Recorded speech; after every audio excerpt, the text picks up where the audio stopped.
Good evening, everyone, or good afternoon to our friends across the pond. Thank you so much for joining us for this session, Analysters Masculinities. In a moment, I will introduce our two wonderful panelists, Dr. Finn Mackay and Dr. Kit Heyam, but first a little housekeeping. So we will start out the session with a discussion facilitated by myself, and we'll have about 15 minutes after this for an audience Q&A. If you have any questions for Finn and Kit, please submit them in the Q&A box, which you can find in the bottom panel of the Zoom call next to the chat function. I'll then put these to the panelists at the end. So just a quick reminder of our code of conduct, which in a moment you can also find linked in the chat. Analyster Research Summit is committed to providing a welcoming and harassment-free environment for participants of all races, gender and trans statuses, sexual orientations, physical abilities, physical appearances and beliefs. As participants of this conference, we've all agreed to be considerate in speech and actions, refrain from demeaning, discriminatory or harassing behaviour in speech, and ultimately to take care of each other. So to briefly introduce myself, I'm Sarah Wingrove, the chair for this session. I am a second-year PhD student at the University of Surrey in England, working on an interdisciplinary doctorate on Analyster, focusing on Lister's travels in the British Isles and the Republic of Ireland, and the impact of Lister-related tourism and heritage on lesbian and queer Lister enthusiasts. Moving on to our two panelists, we're very happy to be joined today by Dr. Finn Mackay and Dr. Kit Heyam. Finn Mackay is a senior lecturer in sociology at the University of the West of England in Bristol, United Kingdom, and the author of two books, Radical Feminism, Activism and Movement from Palgrave, and Female Masculinities and the Gender Wars from Bloomsbury. Finn is proud to be a trustee of the British Sociological Association, a trustee of the Feminist Archive, and an ambassador for the Workers' Educational Association.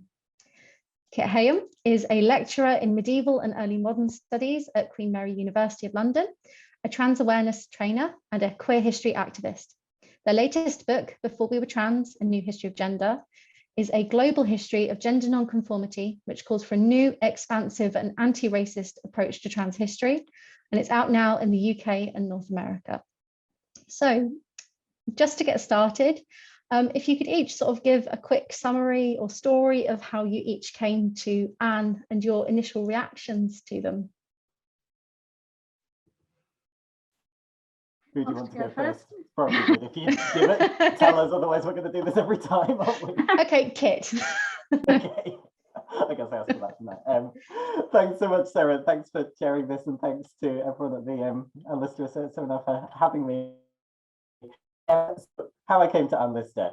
I came to Analyster when I was living in York, close to where I live now in Leeds, and was involved as part of my work with the York LGBT History Month charity in finding ways to commemorate York's incredibly diverse and rich queer past. We started off this with a project called Rainbow Plaques, which I'm still running, which empowers queer people to make DIY rainbow plaques to commemorate spaces they feel is significant to queer history. And this ranges right from people like Anne Lister, who are very well known, to things like, this is the restaurant where I came out to my mum. So it was a really kind of DIY project. But as part of that, a lot of people started to say, oh, Anne Lister doesn't just deserve a cardboard plaque in York. Actually, we should have something more permanent.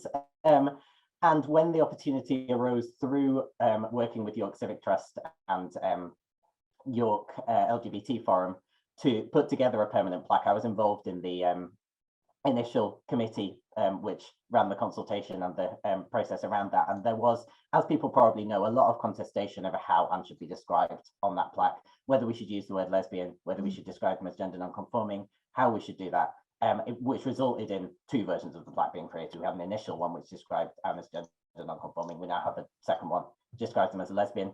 That contestation around how Anne should be described really went a long way towards shaping my thoughts on how we can account for the fact that multiple groups can feel emotionally connected to a historical figure in different ways, and shaping, I guess, one of the things that I wanted to talk about, and before we were trans, and maybe we'll talk about some of this stuff a bit later on anyway, is the fact that emotional connection to the past shouldn't be a zero-sum game, and that we might be able to think about emotional connection to the past in terms of an expansive framing of community and solidarity rather than in terms of having to claim figures for particular groups. And so that experience with Anne's plaque has had a really kind of big impact on the way that I think about how we deal with emotional connections to the past and identification with the past. Yeah. Thank you so much. Finn. Yes, hi. I should just say as well, I just want to introduce Solomon Cat, who's here taking part as well. And I just want to introduce him there because I feel like a bit like some sort of cartoon villain, because I'm kind of sitting here going like this, like, $1 million. But anyway, it's because the cat is here. Yes, okay, so I think I first heard about Anne Lister from a friend of mine when I was living at a women's peace camp in Yorkshire, which was outside an American military spy base in between Harrogate and Skipton. And this was my friend Kat Euler from the US, who was doing her PhD on Anne Lister of Shibden Hall. And that was the first I'd ever heard of her. And I remember Kat sort of saying, how can you not know about Anne Lister of Shibden Hall? You know, she was a butch lesbian, wore men's clothes, and you know, that was all very intriguing and very exciting to hear about. And then Kat took me to, I can't remember where it was, to Halifax somewhere, or where there was some other stuff in an archive, or I remember her sort of telling me more about her anyway. And then when I did my first degree in women's studies at Lancaster, I remember reading more about her then as well. And that was my first introduction, yeah. That's so cool. I guess sort of the first question is, in your interpretation, how or does, sort of springboarding off this, how does Anne express masculinity? We'll start with that question. Kit. unless Finn, you've got something to say. No, crack on. Oh. Sure, you should go first next time. Okay, so this is a really interesting question to think about for me, because I think something that is really, I guess, important to the way that I think about history is that doing history ethically means understanding people in the past on their own terms. So using the words and the concept that they might have used to understand themselves. And so really, to answer the question of how or does Anne Lister express masculinity, we sort of first need to understand what the word masculine might have meant to Anne. And in Regency culture, masculinity is associated with hardness and lack of consideration for feelings, lack of manners a lot of the time. The ideal for a woman, a heterosexual woman, to be attracted to in terms of masculinity is not a kind of, in terms of manhood, I should say, not masculinity. Basically, what I'm trying to put here is that heterosexual women in this period were not expected to be attracted to masculinity. So the ideal kind of AMAB body was not a big muscly body. You would get people kind of writing about how unattractive they found sort of classical statues of Hercules, for example. Instead, what they were attracted to were manners, consideration for feelings, softness. And so Anne says things in their diary like, my manners are not masculine. Instead, I am soft and gentlemanlike. And that distinction between masculinity and gentlemanlikeness, I think, was actually really important to Anne. So that suggests to me that we should be quite cautious when describing Anne as masculine, because yes, looking in from the outside at things like their gender expression, that looks very masculine to us. But if we're trying to think about Anne on their own terms, how they understood masculinity was something that didn't necessarily line up with how they understood themselves, is what I would say. I don't know, Ben, what are your thoughts on that?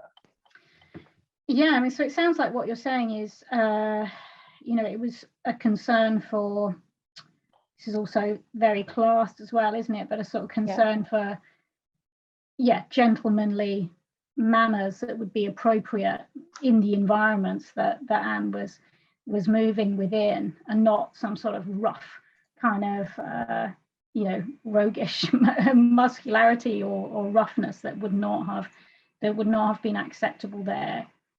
I suppose what I always found interesting was the transgression of dress, just the use of and sort of playful use, it seems as well, from what I've read, of men's clothing and the mixing together of men's clothing and appropriate ladies' clothing as well, to create, you know, this style that was all of Anne's own.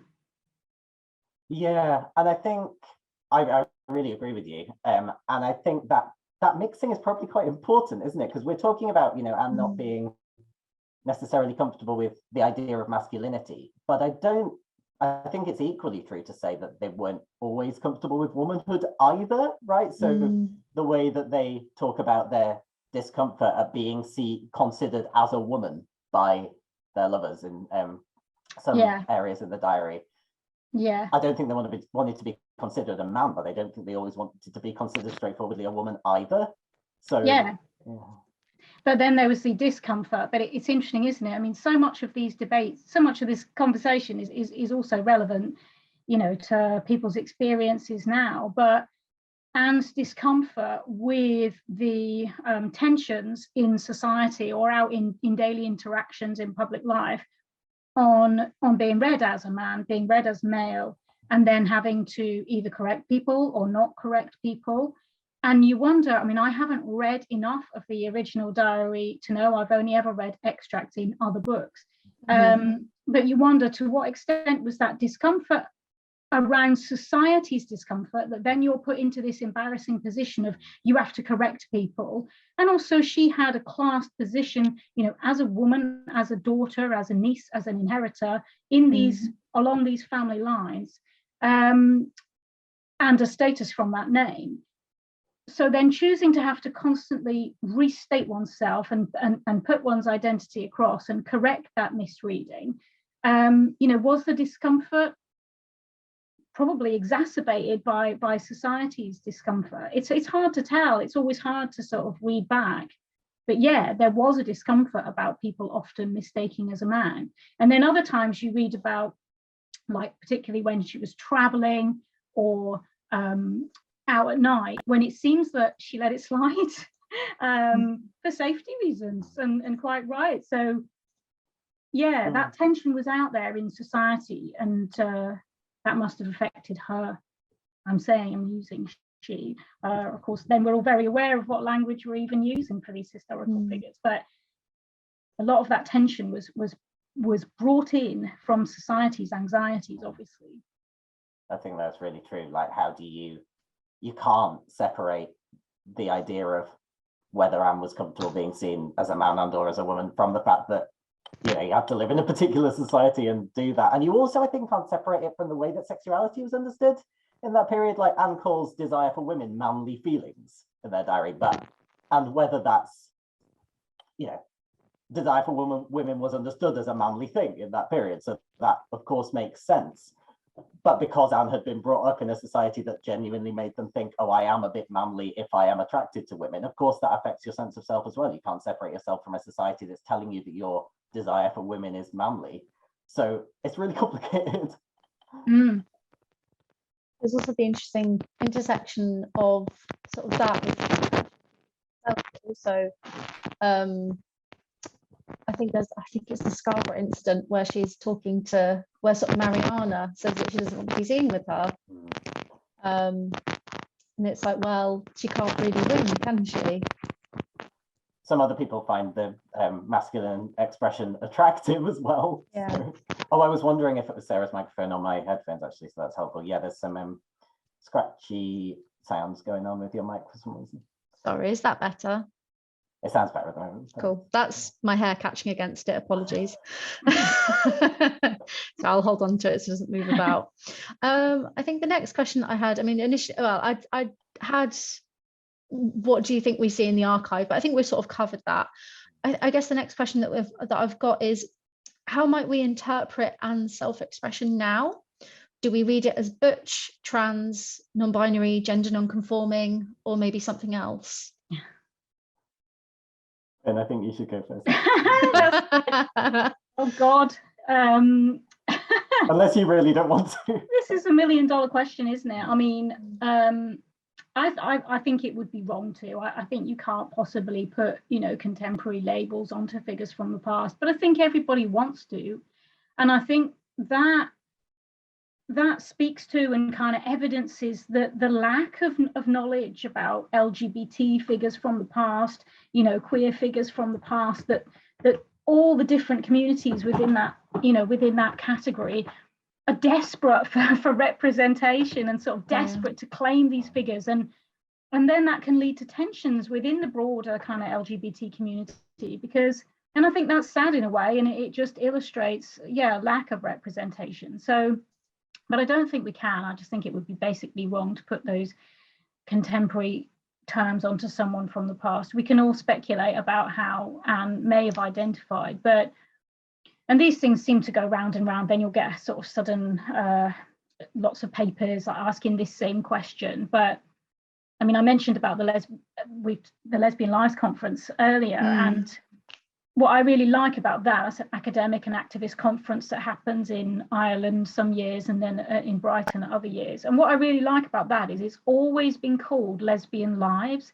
even though you have loads of different identities represented in terms of who attends. And also you have papers on all different types of communities. You have papers on trans people, butch lesbians, female masculinity, femininities, everything for that weekend comes under the banner of lesbian. And that word lesbian operates in a way that we're maybe used to the term gay operating. Yeah. So you have, you know, around Pride, you'll get like, oh, a gay season or Gay Britannia on TV. It'll be about lesbians too. It'll be about passing people to from history or butches and femmes, gay men's communities, but it'll just be called Gay Britannia, and we're all just meant to go, oh, it means everybody, don't worry. And I just think, well, why can't lesbian mean everybody as well? Like, why can't the word lesbian, you know, encompass a sense of fluidity and not be pinned down, that because we understand what it means, and I think politically it is an important label. And I would like it to I would like for it to be able to operate in that expansive way, like words like queer and gay do operate. And I think the reason that we have these tensions is a lot to do with connotations of the word from feminist theory and the idea of the woman loving woman, and that has created this a rigid understanding that you must be talking about two politically committed feminist, feminine or neutral women who love other people like themselves. Now, that's a very narrow and rigid definition. It describes some people, but certainly not all. And so, so lesbian has a lot of tensions, partly because of those definitions, but those are just some perspectives on the term. And I think it's actually rebellious to use that term as a general signifier in the way we would use gay or queer. Yeah, I mean, I also attended Lesbian Lives earlier this year. I was honestly really surprised that I was the only person that spoke about Anne Lister. Wow. It was the only paper. I was really surprised. I'd fully thought that I'd be one of many, but no, just the only one. Kit, do you want to respond to the question? Yeah, sure. I mean, I want to say, first of all, that I love Finn's expansive approach to the idea of what constitutes lesbian history. And it finds a lot of resonance in the way that I guess I think about what constitutes trans history. One of the things I argue in Before We Were Trans is that I don't think we should be talking about trans people from the past, because, as Finn said, that's not a respectful way to approach people. I love, if anybody's seen the brilliant film Framing Agnes, made by Morgan M. Page and colleagues, one of the lines from that has really stuck by me is, our job is not to act as if we know people in the past better than they know themselves. And that's a really powerful kind of mantra for me as a historian, I think. So I think talking about trans people in the past when they didn't use that term about themselves is not something that I think is an act of respect or care towards those people.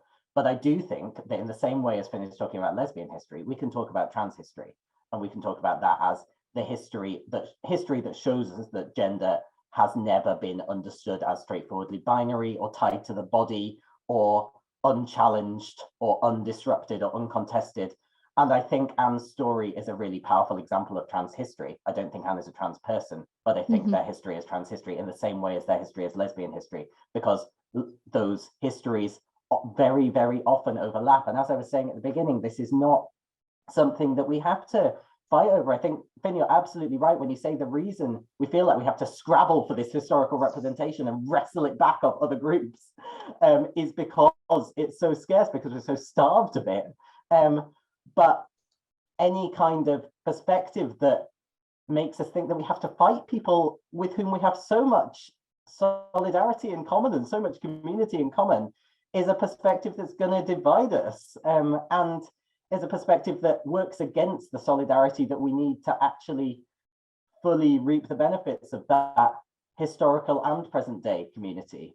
And so I'm really committed to saying that Anne's history is trans history and lesbian history and women's history and lots of kinds of history. Yeah, absolutely. No, I would agree, because stories, you know, stories like Anne's definitely do show how the fluidity of gender, the uses of gender, how gender displays are used to express a sexuality, a certain type of sexuality. And I think all of that is so important and so freeing, just because it disrupts traditional ideas about gender being attached to sex. And although, of course, now we understand that, we've separated those things, I think it still is powerful to see from so long ago that they were separated then too, and that people played around with these things then too and used them for different purposes.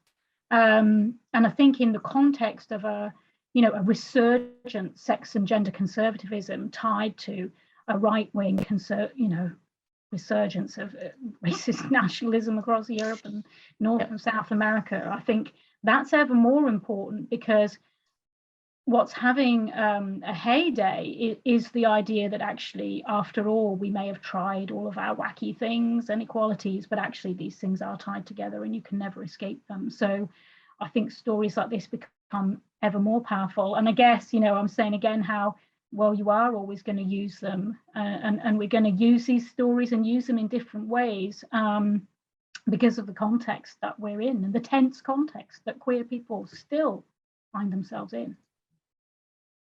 Yeah, I just feel like I'm just nodding all the way through. I agree with both points, like both sides of this. Well, it's not even sides, because they correspond so well with one another. I think we've started to sort of touch on my next question a little bit, especially Kit sort of mentioning earlier. But I think especially thinking about and self-expression and how we interpret it. My next question was, what would this mean in the Regency period? And would she/they have been afforded any leniency of social policing due to her class, or possibly experienced more? And something that I remember reading in, I want to say it's a Nera Rowanchild's chapter. Gosh, I want to say it was published in 1996 or something. She mentions the fact that actually Anne experienced a lot of policing publicly from people in the town of Halifax. It wasn't so much in, and others can absolutely correct me on this, but that she would experience this from sort of just general day-to-day people rather than those in the same social class as her, and actually she feared that from them more than she did her peers as such. Yeah. Yeah, I think class is a real double-edged sword for Anne. It brings that prominence and that inability to fly under the radar. Like, if you are one of the main landowners that is seen in the town of Halifax, that means that you are expected to take on that kind of role of the local gentry that everybody either respects or stigmatizes. It also means you have no kind of quote unquote excuse to present in a masculine way if you're someone who's working and needs those clothes in a kind of practical sense. Then you have a lot more of an excuse to do that. But what it also means is that social rejection and social policing can be really unpleasant, but it doesn't put you at existential or financial risk. So it means it can be really painful to deal with, but at the end of the day, safety net that someone of a different class would not have had. I guess those are my thoughts on it. I don't know if Finn, you want to. Yeah, it's difficult to say, but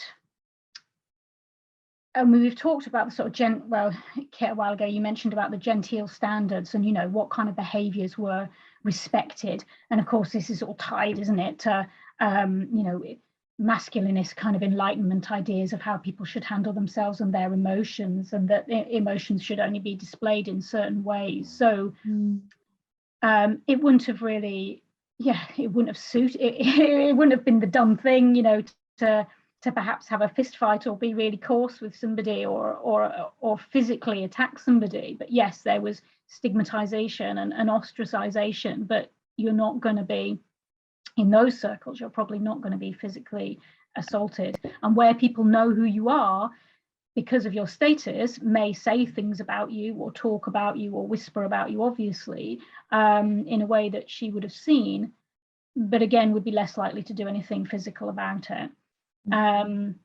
Perhaps that's also, you know, when she wasn't in those environments where she was known, and in some of the diaries talking about travel environments where she lets people think whatever they would think, or, you know, she's asleep, she wakes up on a coach next to some drunk guy who's also asleep, mistaking her for a man, and she lets that go until he gets out and is taken away to wherever he needs to be. So I think this all raises interesting things as well about identity and expression, because I'm always interested in the idea of, you know, how gender sometimes might be read correctly, but then sex is assumed incorrectly from that reading.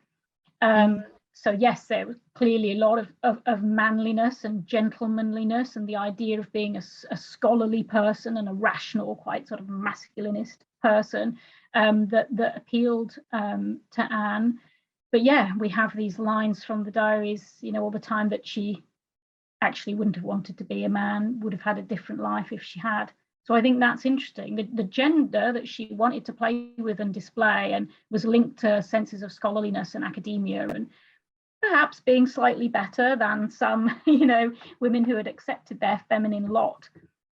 You know, all of that was there, but then sex was incorrectly assumed based on that. So again, you've got this tension between, well, what are you correcting? I think that speaks to people's experiences today. It certainly speaks to mine. Yeah, I think so. We've actually come to the last question. I think this is one that I thought would probably sort of engage a lot of conversation and ideas. But the two questions I've got is, to what extent would you say that Anne's masculinity or not masculinity, as we've been discussing, like her expression, to what extent do you think that is being communicated now? And in this, I'm thinking through academic literature. Obviously, we've got the two adaptations. We've got The Secret Diaries of Miss Anne Lister in 2011, and then we've got Gentleman Jack from 2019 onwards, and other communications as well.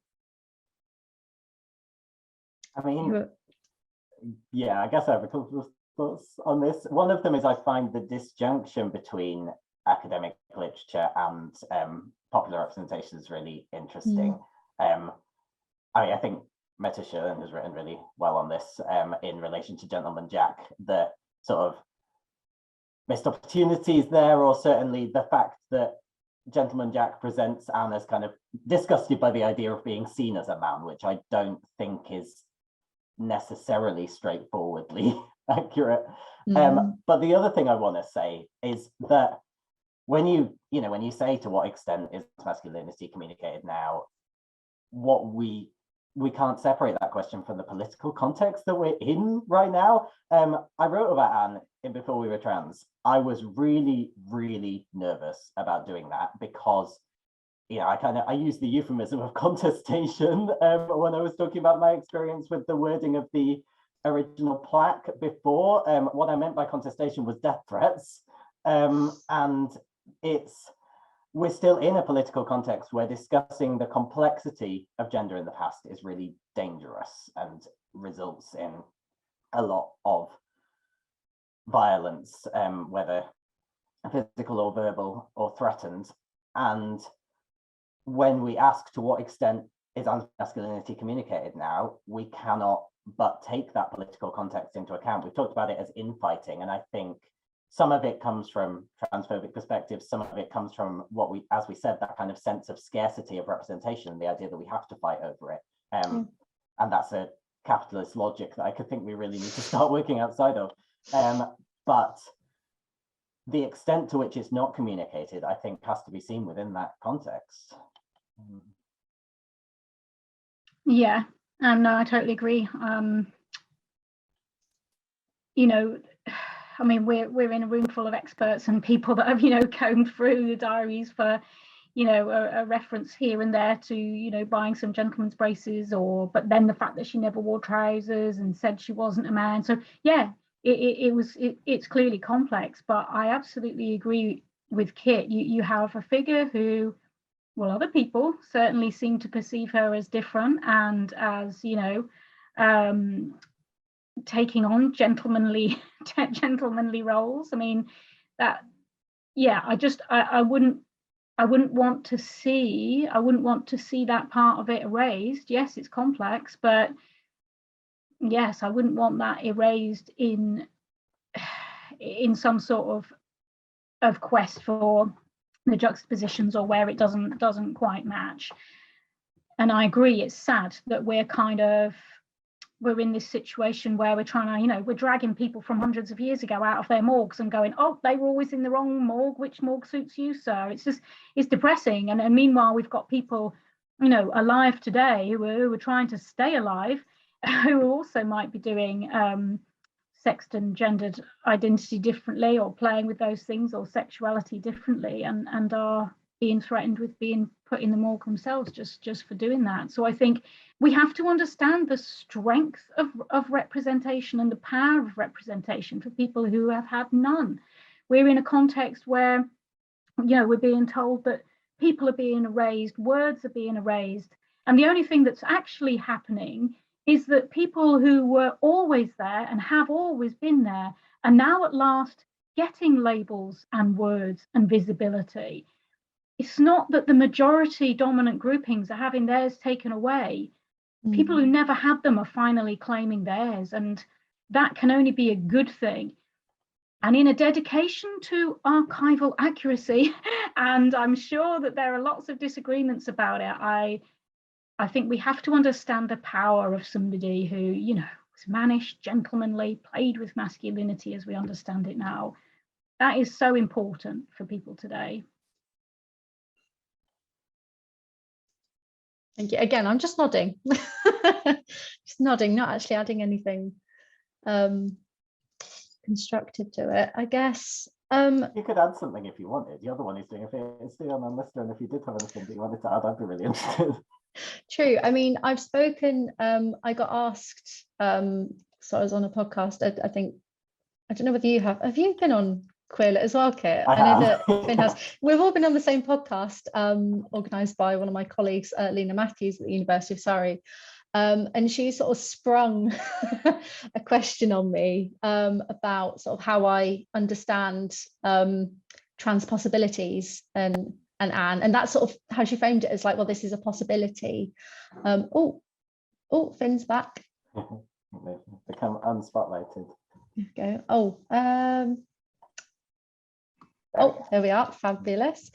And I guess the way that I put it at the time was that I think that's sort of how I see it, that's how I see Anne, is as having trans possibilities. I think, like Finn, I don't think that Anne was trans, but I think particularly, especially the fact that I'm like closely analysing the fan community and the sort of the collective queer community around Anne Lister that is forming in the late 20th and early 21st century.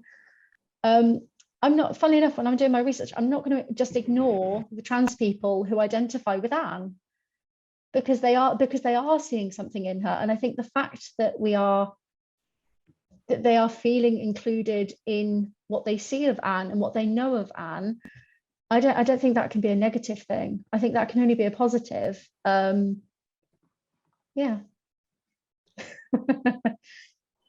Yeah, I totally agree. Yeah, it's just I can't remember exactly what I said, but I said I don't see the point in closing the door to someone and saying, like, no, you can't share history with us. And I think it's what you've both said about sort of that sort of scarcity fear. And it's sort of like, well, Anne's dead. Anne's dead. We can all partake in her history, and we can all take part in that. And and sort of saying, like, sort of opening these ideas up of what lesbian means, what trans means, and letting it be inclusive. I've just seen Livia's comment. I agree. I think that can only be a positive and a way forward in producing new research, producing new representations, and seeing where this takes us. I'm feeling us. Sorry. No, go on. I finished. Yeah, I was just gonna. I agree with everything you said, and just to emphasize that feeling a sense of community with someone doesn't have to mean that we are the same as them, and that is, that is not just a statement about history and queerness. I guess that is also a really important kind of maxim for the way that we might try and organize our society. Yeah. I mean, even as queer people, you and I have very different experiences. Absolutely. We still see something, and we still take interest in Anne and the whole world around her, not just Anne herself, but Isabella Norcliffe, Mariana Lawton, Anne Walker. It's so expansive. And I really don't see the point in closing doors on other members of our community, or even those outside the community either. Yeah, absolutely. Yeah. Shall we? I'm aware that we've got about 20 minutes left of this session. Should we go to the Q&A? Because I want to make sure that we look at everyone's questions. I've sort of been like seeing things pop up in the chat. If you've popped a question in the chat and you haven't put it into the Q&A, if you want us to answer it, could you pop it into the Q&A as well? Because otherwise I'm going to miss it. I'm really sorry. Fab. So, right, our first question is from Livia. It's how much of Anne Lister's public rejection of being mistaken or seen as a man/masculine do you think is about keeping her position/social status versus her actual internal negative feelings about it? Oh God, I think this goes back to Finn's point about how you can't separate those things. Like we live in a society, and I think the other thing you can't separate it from is the complexity of who is attracted to Anne when. Like when Anne is most interested in Mariana being attracted to them, it's probably much more painful to be mistaken as a man versus when they're more interested in people who are attracted to masculinity. Mrs. Barlow, one of the lovers, was attracted to the idea of Anne looking quote unquote like a man, and so the stakes were probably felt different for them then, I think. Yeah, Finn, what do you think? Yeah, absolutely. It would be very hard to say, isn't it? We're kind of saying, oh, if we could put people in, current day circumstances, how would they behave? And then, of course, I mean, again, it is framed by class and resources. There were passing women who perhaps didn't have any other options. Again, we're putting our own narratives onto them. There were women not of that class who did choose to live as men, and there were women of a similar class who chose to pass as well and did not want to be seen. And she was not one of those. But yeah, again, was that also motivated by staying in the family and staying as part of the estate? Yeah, it's very hard to say. Yeah, it'd be very hard to unravel those things. And also, ultimately, a frustratingly artificial distinction to try and make, isn't it? If I were suddenly put on a different planet which didn't have gender, how would I feel about my own gender? I've got no clue. If we move on to the next question, we've got, have you read about Anne discussing with someone in Russia how passports were checked in Persia/Iran in that they didn't check for gender? She planned to purchase a full suit of Persian/Iranian men's clothing, this being the emphasis of the person questioning, men's clothing, and wear that and pass as a man if it meant easier passage through the country. Right, yeah. Interesting.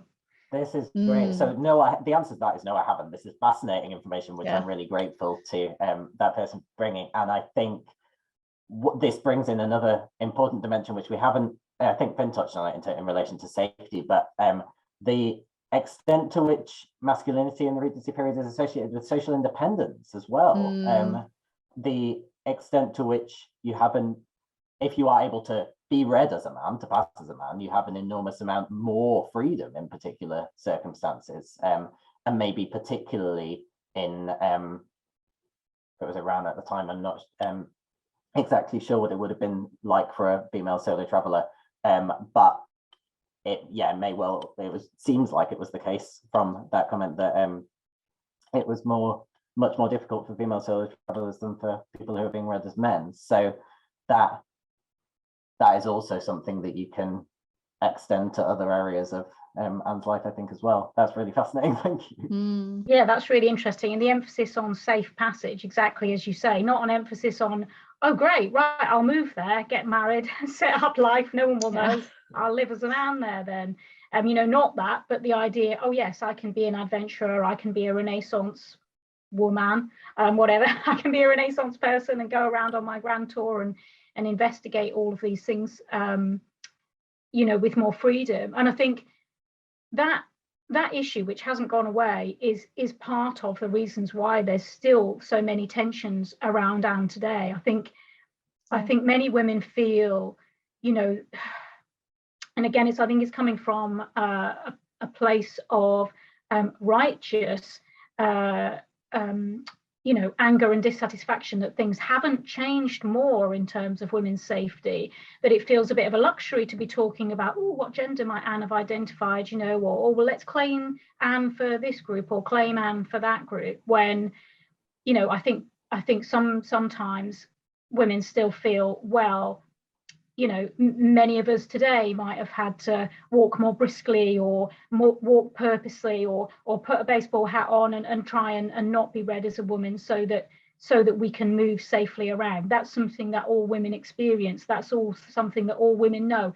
Let's not chuck out that debate, because that's still so very current today. And I think in all of this whole world, where identity is under such scrutiny and is a site of such tension, I think part of that is because inequalities between women and men have still nowhere near been solved. Women are still not safe. Women are still having to use these safety tactics when going around in public space, or particularly at night. And I think, that's the problem. That's another thing thrown into the mix that makes these debates even more complex and even more sensitive, but again makes that figure and Anne's story still so contemporary and relevant as well. And there's so many different routes in to identify with that past.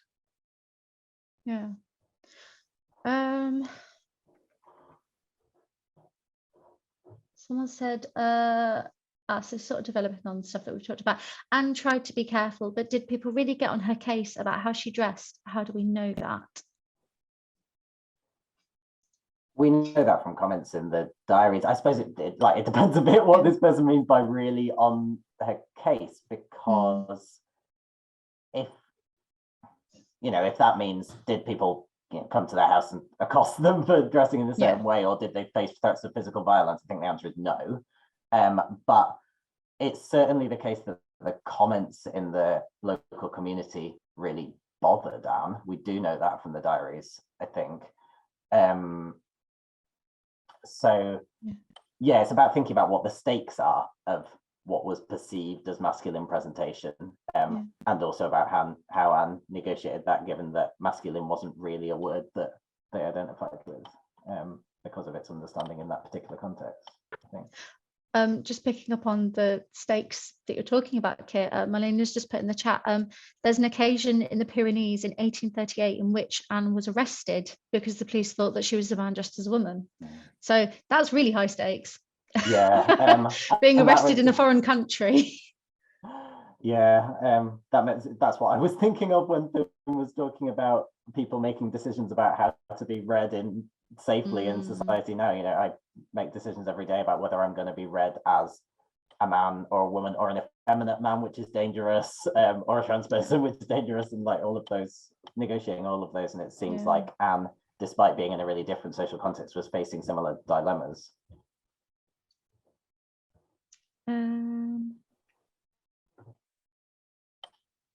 Oh, this is an interesting one. Do you believe that people are finding it hard to separate fictional Anne from the real Anne with regards to her clothing and the times that she actually lived in? So I think this is sort of coming back to our question earlier about the depictions of Anne and how we interpret her through what we've got, essentially. I think most people's entry point is going to be through Gentleman Jack now, isn't it? Or most recently, which I know many people have said a lot of that is fictionalized, and Sally Wainwright said that herself, didn't she? So yeah, I suppose probably a lot of a more fictional idea. I think, yeah, and as we see sort of different kinds of fan community developing around Anne, because there are fan communities that are really immersed in the diaries, which, you know, a lot of whom are here, and then there are fan communities who, as you say, Finn, their entry point has been Gentleman Jack, so that's always going to be their default Anne. And so I think the tensions between those fan communities and the feelings they have about what represents an authentic representation of Anne are developing in really interesting ways. And that also depends a lot on people's own identities and the stakes they have in Anne too.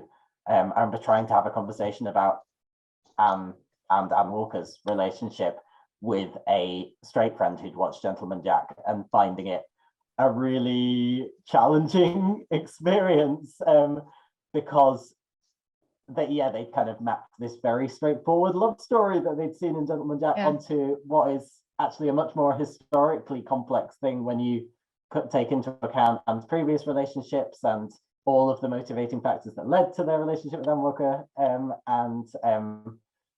I think we're going to see more of that, not less. Equally, though, we all construct our own version of Anne, and we base that on certain kinds of evidence. And it's not necessarily helpful to say, I don't think the questioner was saying this, to be clear, but it wouldn't be helpful for any of us to say that there is a right and a wrong way to have a relationship. I remember Sally Wainwright came to do a Gentleman Jack event in Bristol at the Old Vic, and I remember Sally saying as well that she was happy to give the LGBT community a shiny, like, big budget, you know, historical romance story that was like, had its, you know, Heathcliff moments and people, you know, kissing on top of a hill and stuff. And I think that's really important too. I think, I mean, gosh, you know, how many heterosexual love stories from the past are now in people's consciousness as completely unrelated to what actually happened, you know, and people who are experts on that, you know, would probably tell you as much. But again, we all enjoy entertainment, and again, I think that is powerful. And yes, it's frustrating for the people that know it and know it intimately. But on the other hand, I sort of felt it was quite powerful and positive. Again, that okay, a mainstream kind of the majority audience is watching that on prime time and seeing that as a, you know, as a cheesy kind of period drama, like the straights have had their cheesy period dramas for such a long time. Exactly. I think sorry, go on. No, if you go on, because I was going to sort of shift away. Oh, I was just going to I kind of echo what Finn has said, and I guess build on it to say that the Gentleman Jack is a very specific kind of artistic output, which you're right, it falls into a genre. And when we think about what function history plays within the period drama romance genre, Anne's history is playing a very similar function there to, for example, the new film that's coming out about Emily Bronte, which I have a lot of feelings about, not least the Yorkshire accents. It's fulfilling a similar function there. I think what I wanted to say was almost bringing it back to where we started and sort of saying that, well, what was our entry point with Anne? Mine was The Secret Diaries of Miss Anne Lister. which is Maxine Peake. I have always been a big fan of Maxine Peake, a known socialist, playing Anne Lister, a known conservative. That's always brought a lot of joy to me. But I think it is interesting the fact that so many people, Gentleman Jack is their sort of entry point in, but there is sort of also this periphery. I know, Finn, you were saying about obviously knowing about Anne Lister for quite a long time pre-Gentleman Jack, and how these media depictions shape our interpretations of these historical figures, and not just Anne, but Mariana, Anne Walker, and the fact that we are, as Gentleman Jack has been out, we have learned so much more about Anne Walker. We've learned so much more about Eliza Reign, particularly as well, and Mariana Lawton as well, and sort of their internal lives as well. Just see what other questions we've got. Okay. Got another question. Do you think the reason Anne Lister wanted to get more into higher status with sort of high, like people of a higher state, like social status than her, was to avoid being alienated? I wonder in what sense this person means alienated, or they mean ostracized, maybe. So they've said, oh, the question's disappeared, but they were sort of talking in relation to Anne's gender expression. Okay. I think, yeah, this is. Thank you. Sorry, what do you? Oh, sorry, I was responding to something in the chat. I was just saying thank you. Continue. Yeah, I don't know that I have anything very ethical to say on this, actually. Like, I think this is definitely, it is definitely true that higher social status comes with perhaps increased protection from the stakes of gender nonconformity. But there are different kinds of alienation, I think. So, maybe more protection, but maybe just as much social ostracization would have come from that higher status. Yeah, Finn, I don't know if you have anything to say on this.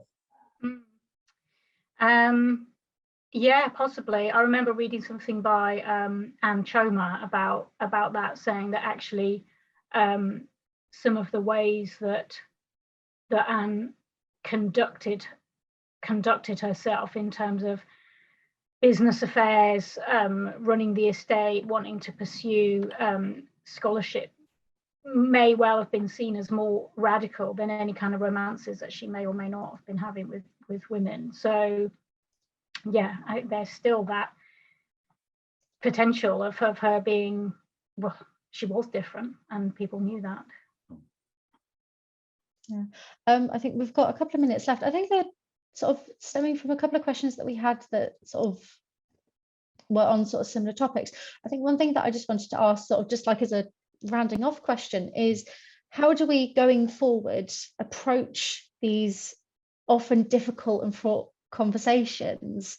How would you recommend that, particularly the people in this meeting, like if they're going forward and having conversations about these topics, have you got any tips for sort of approaching that?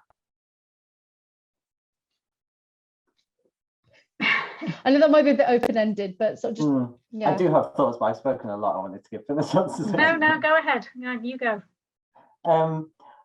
I think Finn's points about understanding where people's resistance to the idea of Anne's identity as being historiographically complex, understanding where those come from, is a really important starting point for having these conversations. So approaching them with empathy, and most crucially disrupting and